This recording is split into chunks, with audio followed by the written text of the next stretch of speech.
Bengal head coach Jeff Willis after the team's 5-1 win here on Sunday to wrap up the series sweep. Murray State. Coach, talk about the game.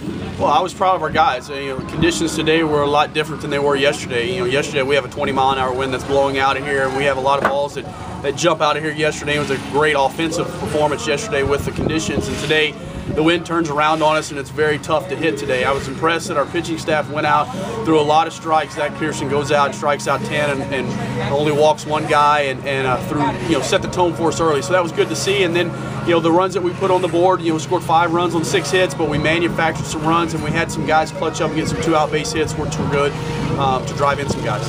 Talk about your pitching staff this whole weekend. Obviously the offense speaks for itself, but really the pitchers held Murray State in check, and they have all season so far. Well, they have. I thought yesterday we didn't throw as good as we would like through the year, and we're going to have to do better than what we did yesterday. But we followed up with a good outing today with Zach going out and setting the tone for us. Brady goes out Friday night and throws phenomenal for us.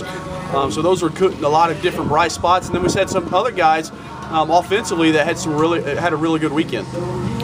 Midweek series against Pearl River, doubleheader. The first time you guys have had a midweek situation this season. Talk about how that challenge will be different for the teams.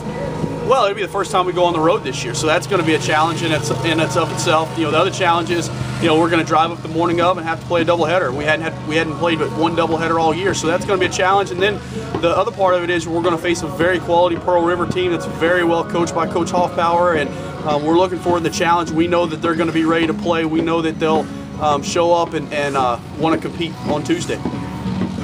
Thank you, Coach Jeff Willis, after the team's 3-game sweep over Murray State this afternoon. Thanks, Coach. Thanks a lot.